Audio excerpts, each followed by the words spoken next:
Bonjour à tous, bonjour à toi. J'espère que tu vas bien. On se retrouve aujourd'hui pour un jour, une histoire, peut-être ton histoire et forcément notre histoire à tous. Et c'est parti. Allez, que nous propose Falénaria? Nous avons la carte de là où le ciel s'enracine qui nous parle de conviction, de foi et de sincérité. Oh, ça promet de belles choses là. Euh, En ce moment, tu te trouves peut-être dans une énergie justement de foi ou de conviction ou de sincérité. Ouais, là, c'est ce que j'entends.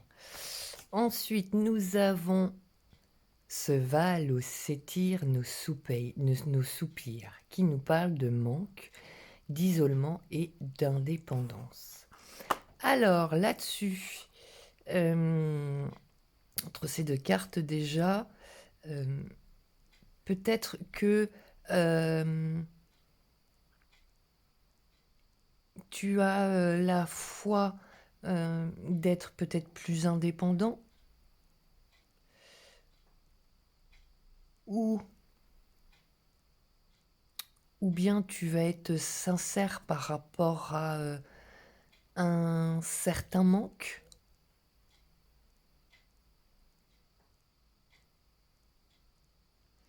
et peut-être convaincu d'un certain isolement. Bon, bah, on verra parce que là pour l'instant,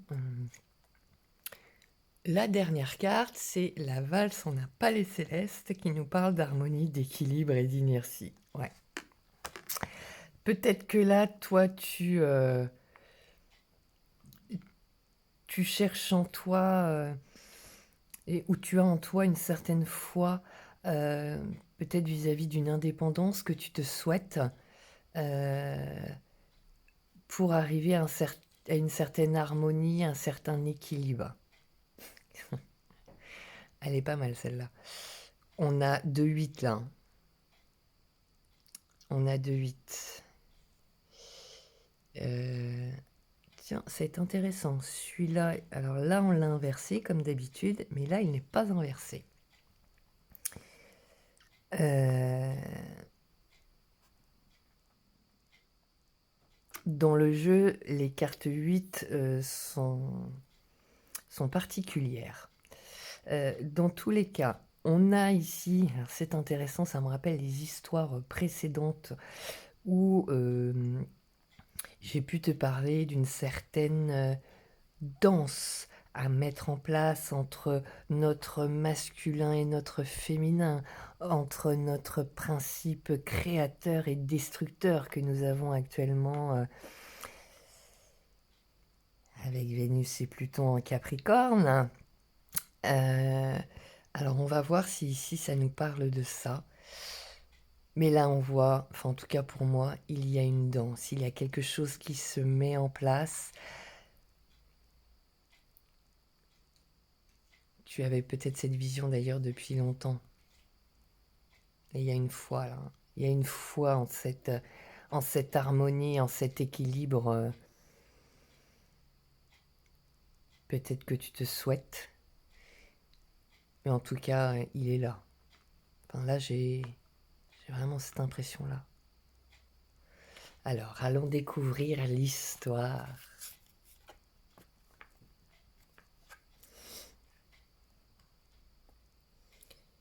Il est un lieu mythique dont nulle carte ne connaît l'ornement. Une région ignorée des sciences séléniennes, cachée dans l'angle mort des longues vues, et que seuls quelques anciens poèmes mentionnent. C'est, nous disent ces légendes, une sylve confuse, écaillée de rocailles et nimbée de halos surnaturels, où la phalène même, de peur du sacrilège, n'ose frôler la fleur. L'esprit de la nature tout entier habite cet endroit.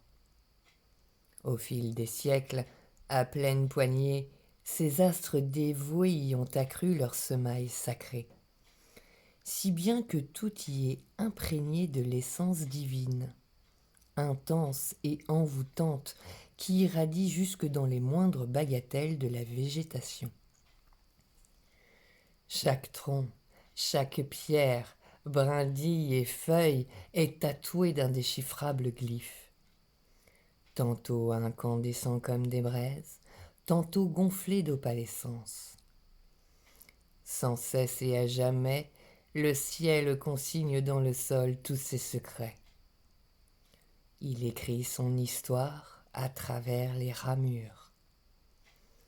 Celui qui pourrait lire à même les racines, suivant les trajectoires de ces encres souterraines, discernerait sans aucun doute notre avenir. On dit aussi qu'un hiérophante partit jadis à la recherche de ce lieu, mais jamais n'en serait revenu. Parfois, je l'imagine priant toujours, le corps évaporé et absorbé par les écorces, l'âme fondue aux pierres et l'esprit murmurant dans les feuillages.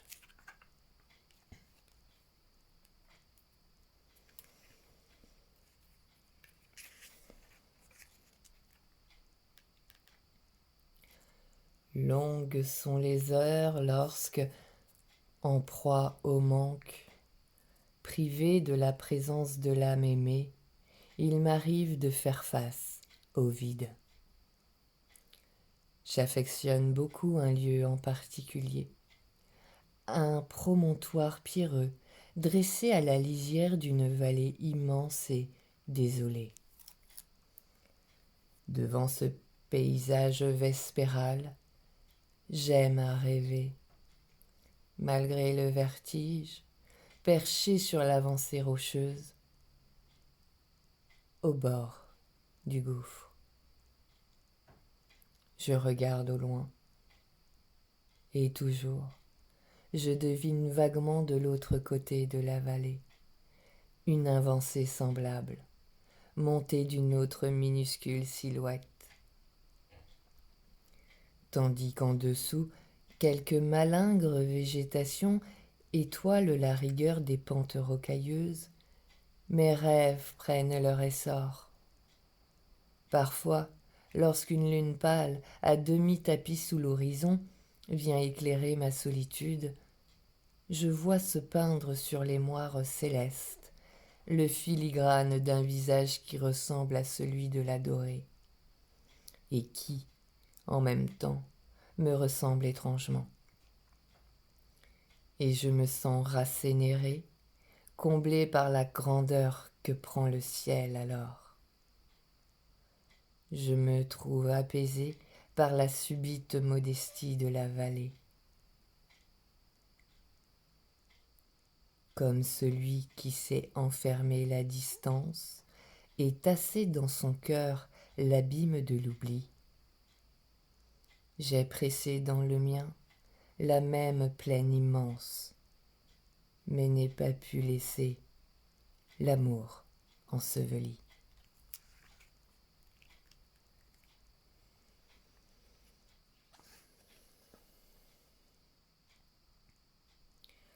Dansons ensemble sous les arches d'un palais lunaire, perdus dans d'aériens entrelacs de voiles blancs.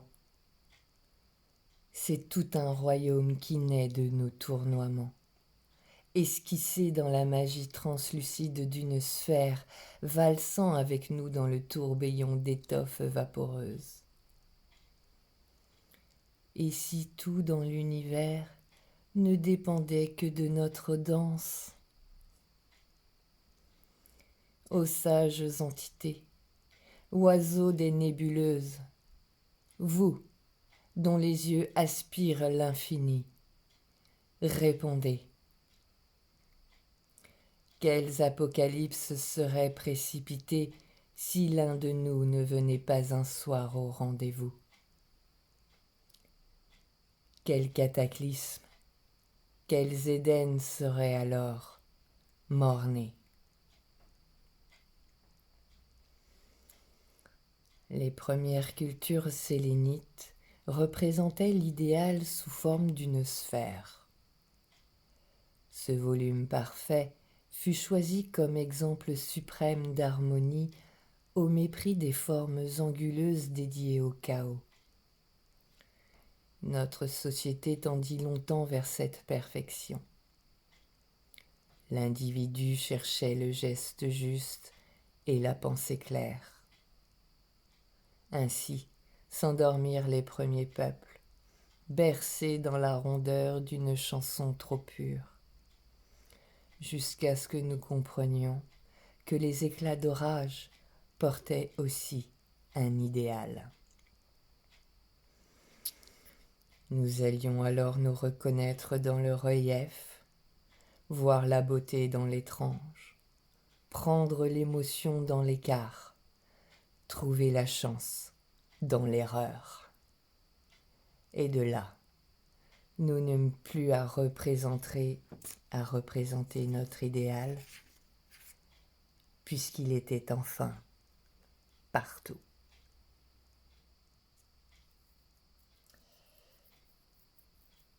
Donc voilà pour l'histoire. Bon.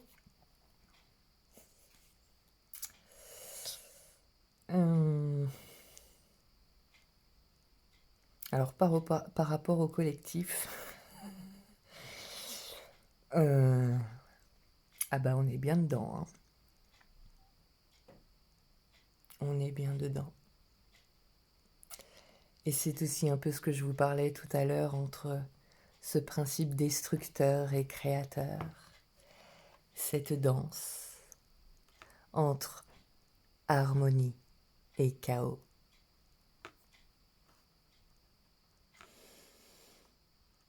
On nous parle ici de sociétés qui longtemps tendaient vers la perfection.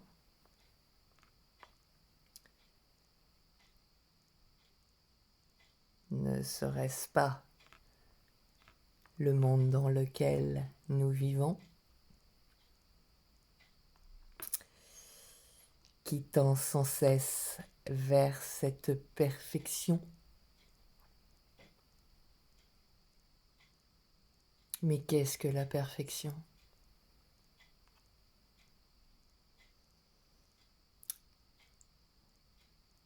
La perfection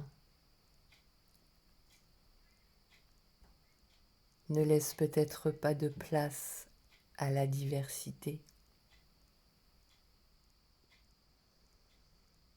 ne laisse peut-être pas la place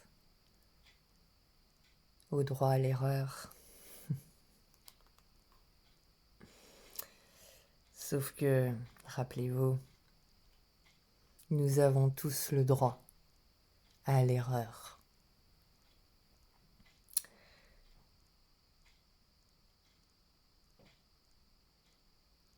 Peut-être que nous cherchions trop le geste juste et la pensée claire.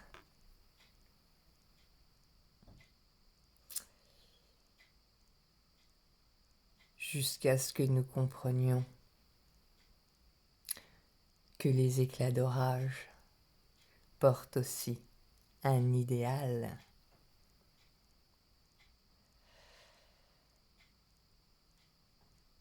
J'entends par là un éclat d'orage, peut-être justement un conflit, une divergence d'opinion, mais que justement, c'est grâce à ça, c'est que là-dedans, en chacun d'entre nous, nous portons un idéal. Nous avons cette foi en cet idéal. Et comme je vous le disais il y a quelques jours lors d'une vidéo,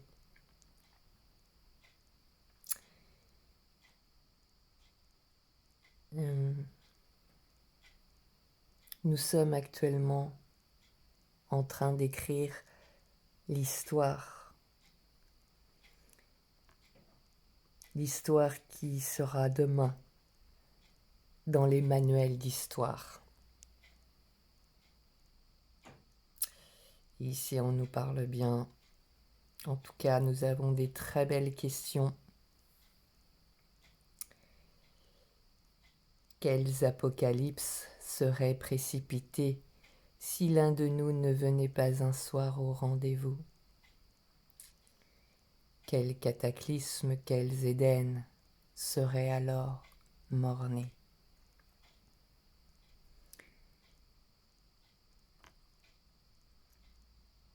Aujourd'hui, en effet, dans le contexte actuel que nous vivons, il est très difficile pour certains. Dans certains pays, c'est très difficile.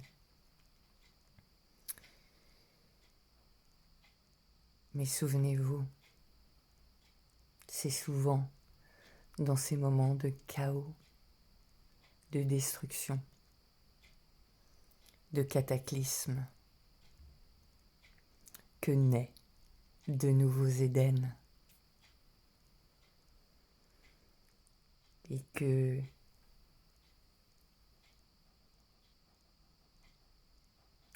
pour voir apparaître de nouveaux Éden, il nous faut faire de la place.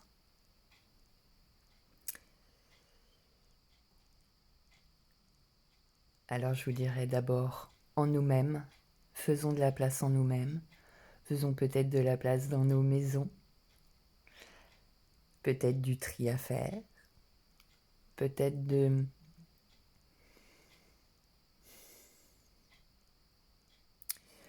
faire de la place, en se rappelant que la nature a horreur du vide et que tout ce qui est détruit renaît d'une autre manière. Et que, certes, à la perfection, c'est beau sur le papier, mais à vivre, franchement, si on était tous parfaits, ce serait peut-être chiant, non?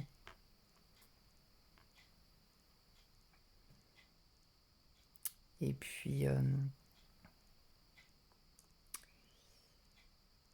on a le droit de se tromper. Et c'est peut-être ça actuellement, au niveau collectif, que l'on apprend. C'est qu'en effet, nous nous sommes trompés. À un moment donné, nous avions tous la foi en une certaine vision du monde. Mais que cette vision aujourd'hui, on le voit, nous isole. Parce que nous avions cette envie de perfection. Sauf que la perfection est aussi pression. Car lorsque l'on est dans la perfection, s'autorisons-nous ce droit à l'erreur?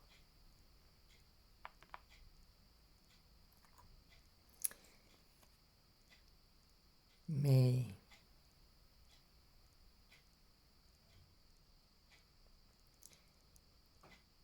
justement, il y a une certaine beauté dans l'étrange et que c'est peut-être justement dans nos erreurs que l'on pourra trouver cette chance d'une certaine harmonie, d'un certain équilibre à mettre en place.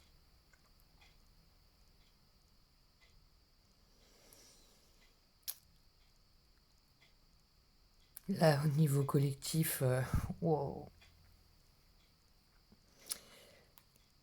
On nous rappelle bien que nous sommes en train d'écrire l'histoire.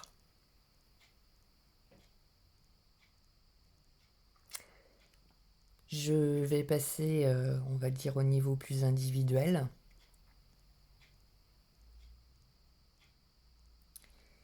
Peut-être que tu as, toi, une certaine vision de la vie, la foi en un projet, la foi en un certain type de relation, la foi en une situation, la foi en un certain principe. En tout cas,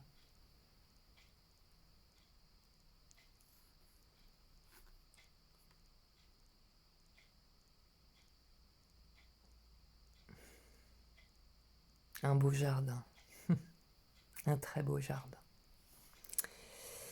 Et que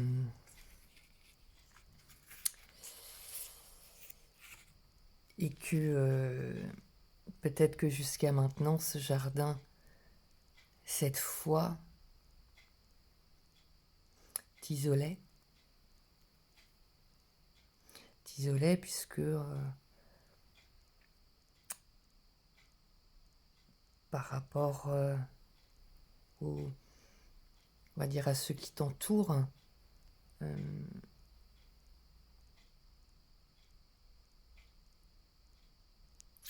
on va dire peut-être que justement cette foi, cette conviction était perçue comme une différence, comme quelque chose d'inconnu et donc qui fait peur. Qui fait peur.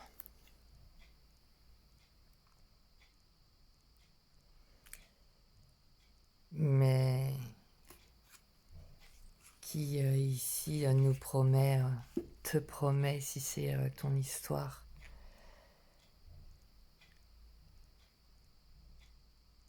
une certaine danse, une certaine harmonie que tu vas peut-être pouvoir mettre en place ici, hein, ce que j'ai l'impression, par rapport à ce chemin que tu as pu faire, concernant cette foi, cette conviction.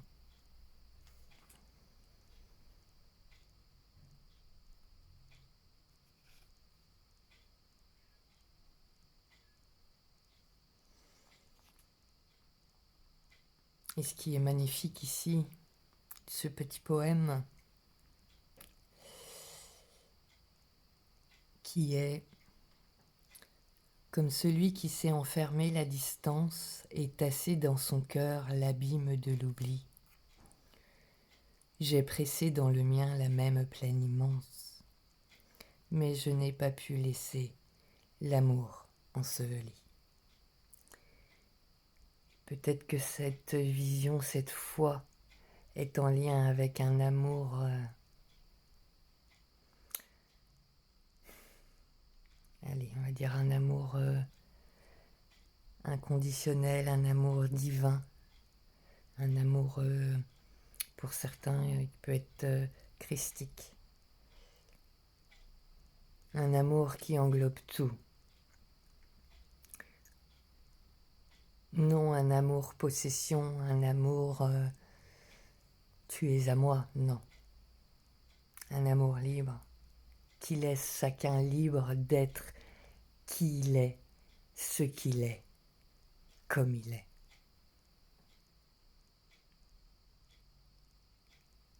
Et de pouvoir en faire un monde harmonieux et équilibré pour que chacun puisse se sentir à sa place dans son propre équilibre, dans sa propre danse.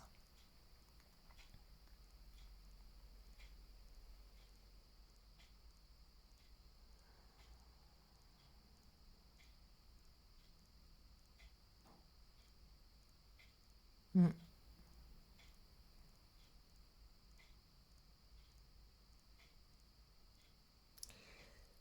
Peut-être également ici que tu es en introspection par rapport à une certaine vision qui te paraît peut-être difficile en ce moment.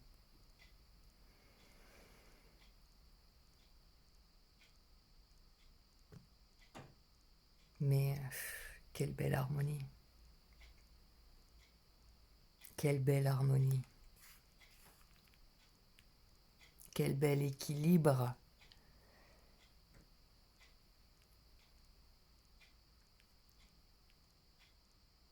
tu vas pouvoir mettre en place.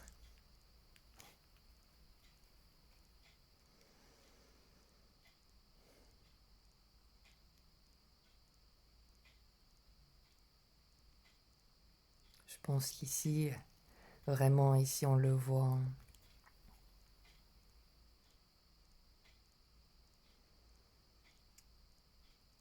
de...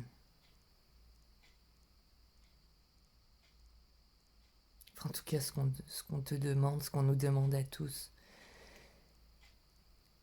c'est peut-être d'ouvrir les yeux. Et comme il s'est bien dit, ô sages entités, oiseaux des nébuleuses, vous dont les yeux aspirent l'infini, quels apocalypses seraient précipités si l'un de nous ne venait pas un soir au rendez-vous. Chacun et chacune ici est important, fait partie du tout, fait partie. Certains appellent ça la matrice, là je pourrais vous dire partie de la machine entre guillemets.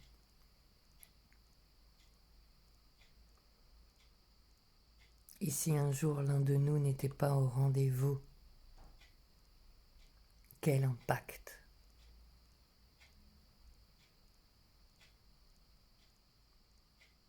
aurait-il?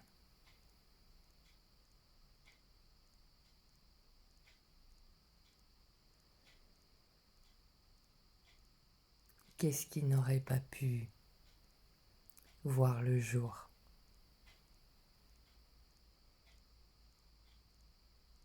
Alors, je vais revenir au collectif, mais c'est super en effet ces belles visions spirituelles que beaucoup comment dire, que beaucoup prônent, que beaucoup aimeraient tendre, cette superbe harmonie, mais c'est une harmonie un peu contraignante puisqu'il faudrait que tout le monde ait, il faudrait que tout le monde pense comme si, ou comme ça, ou... C'est pas ça le spirituel, en tout cas pour moi. J'ai fait partie de ces personnes-là, et au fur et à mesure de mon expérience,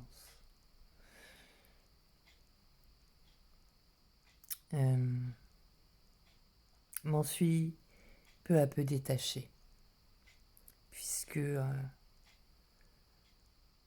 pour certains, pour moi, ça va un peu trop loin, dans le sens où chacun a le choix, chacun a le droit de choisir pour lui ou elle ce qui est bon pour lui ou elle. Et ce n'est pas forcément ce qui va convenir, ce qui va te convenir à toi ou convenir à quelqu'un d'autre. Et l'amour, le véritable amour, c'est justement de prendre, d'aimer toute cette diversité-là. Et non de la renier ou de la... Comment dire? Ou de l'obliger à aller dans un certain sens.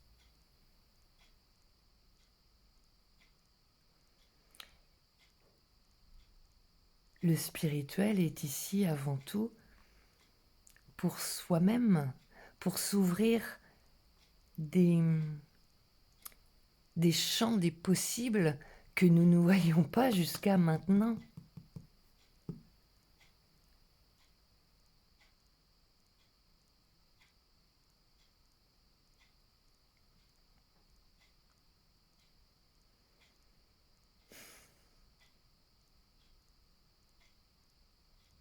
Puis, je dirais, ce qui me vient, il en faut pour tout le monde, il en faut pour tous les goûts.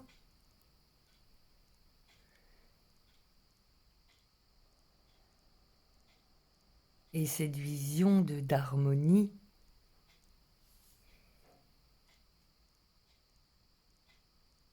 j'en reviens aussi à cette belle image de jardin,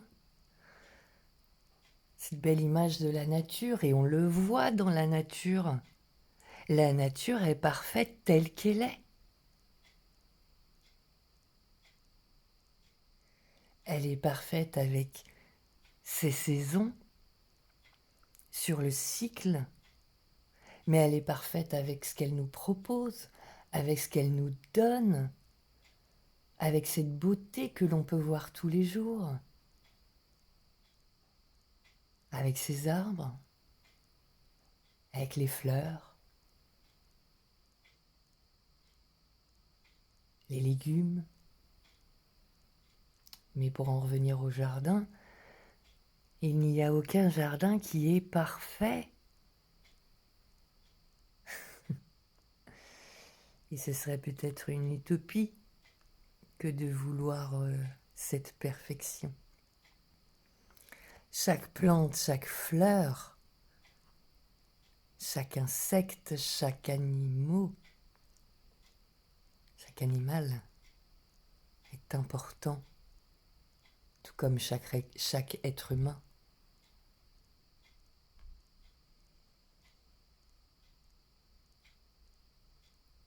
Et qu'il est beau dans un jardin d'avoir des mauvaises herbes,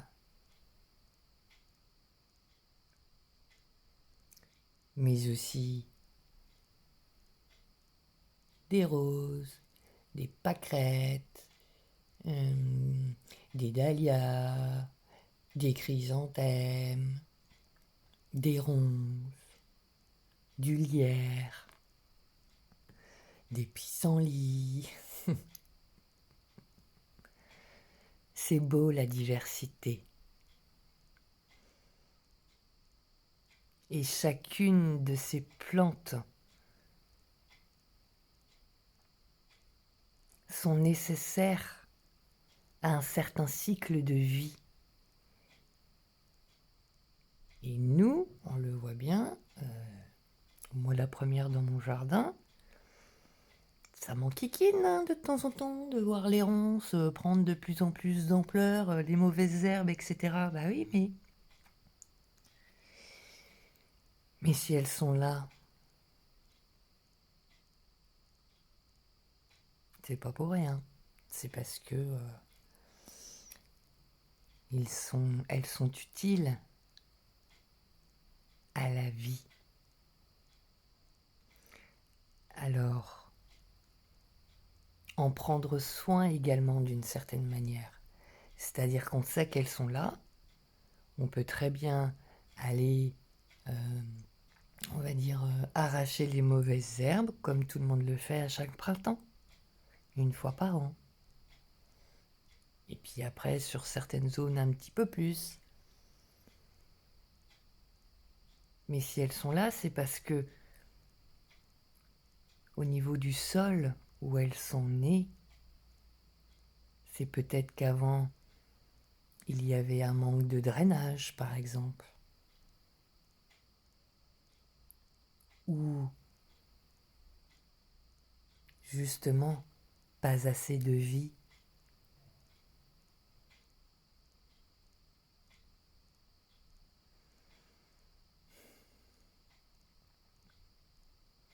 Alors peut-être apprendre à valser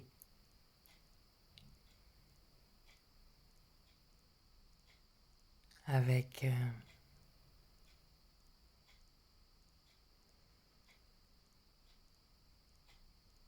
avec nous-mêmes pour pouvoir ainsi valser, danser avec les autres.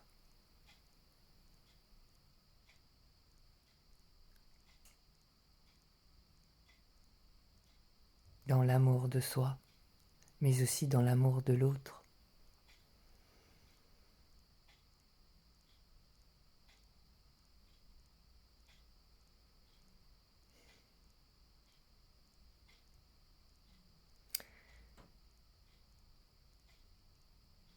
Et là, en regardant les cartes,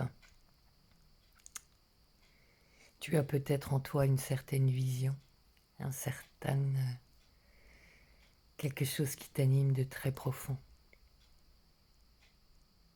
Et tu le regardes, tu espères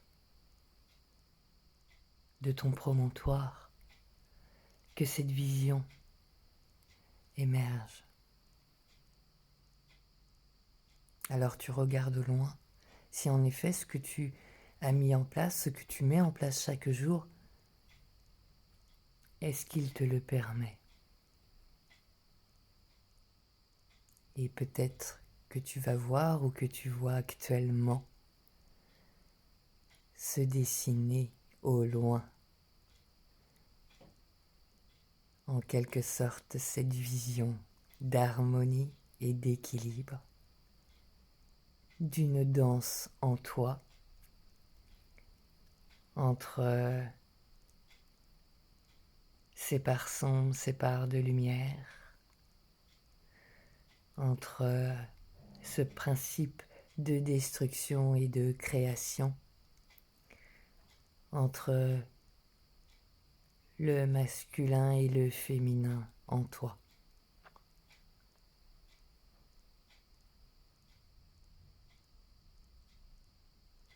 Puisque c'est d'abord en nous. C'est, comment dire, c'est en faisant le travail en nous que nous pourrons l'étendre, d'après moi, au monde entier. Puisque nous aurons travaillé en nous sur nos lumières, nos zones d'ombre, qui ne nous mèneront plus par le bout du nez, mais avec lesquelles nous pourrons valser, nous pourrons danser ensemble.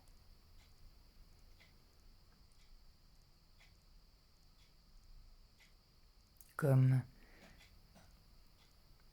chacun doit être sans se renier, tel qu'il est avec ce qu'il a.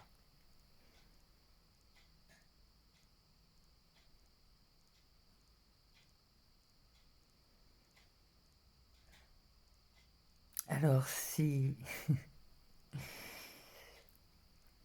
vous faites partie de ces personnes qui ont espoir à cœur de voir un nouveau monde émerger, faites-le émerger d'abord en vous et propagez-le, sans forcer, sans contraindre, mais simplement en l'incarnant. Incarnez votre foi, incarnez votre idéal.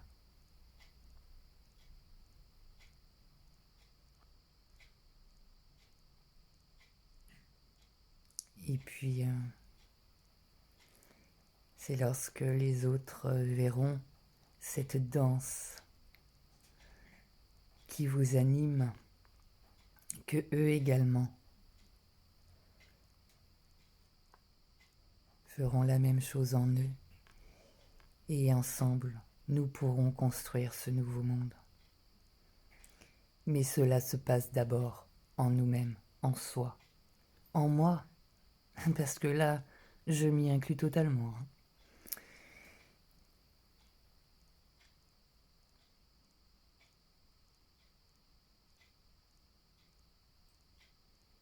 Apportons-nous beaucoup d'amour, c'est ce que je ressens, beaucoup d'amour, beaucoup de douceur envers nos jugements, envers nos manques.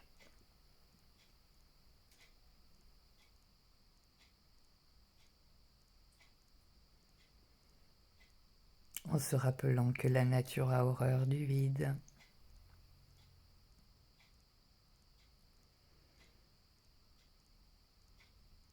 Et que peut-être le manque est juste là pour nous aider à voir ce qu'il nous reste encore à travailler.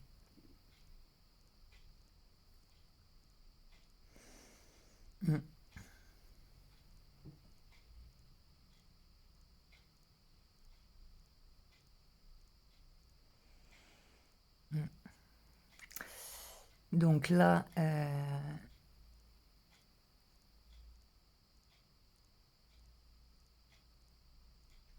on est aussi bien sûr du collectif que de l'individuel, vous l'aurez compris, vous le retranscrirez en fonction si ça vous parle d'une situation professionnelle, familiale, amicale, amoureuse, etc.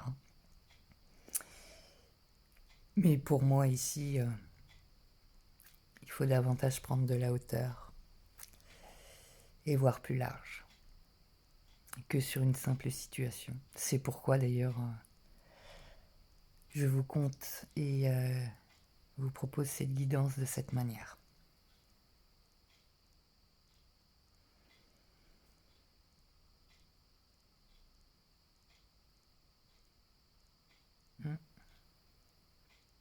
C'est en chacun de nous que nous pourrons mettre en place cette harmonie.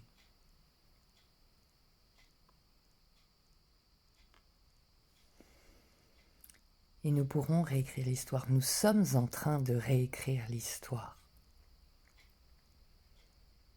Alors quelquefois cela passe, même souvent, d'abord par un certain déséquilibre, comme on peut le voir depuis l'année dernière. Mais sans ça, quels Éden n'auraient pas pu voir le jour?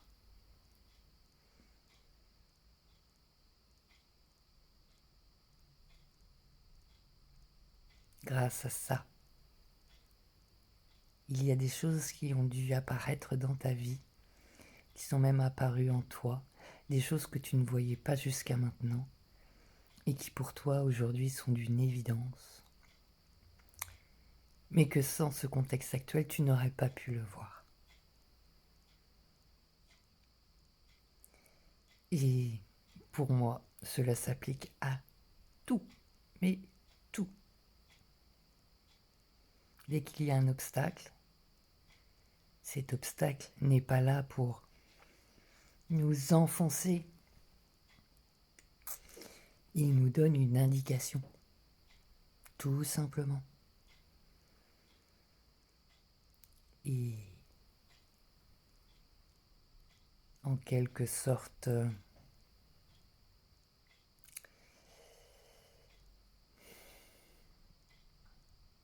nous laisse déjà entrevoir une renaissance, une certaine renaissance. Puisque, comme je vous le disais, la nature a horreur du vide.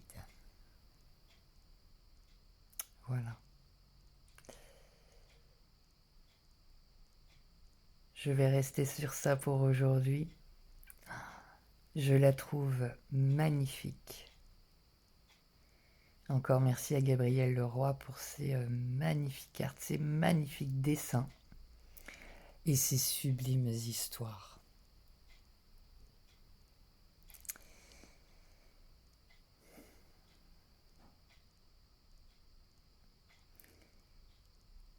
Je vous souhaite une très belle journée ou une très belle soirée. Tout dépendra à l'heure à laquelle tu regardes la vidéo.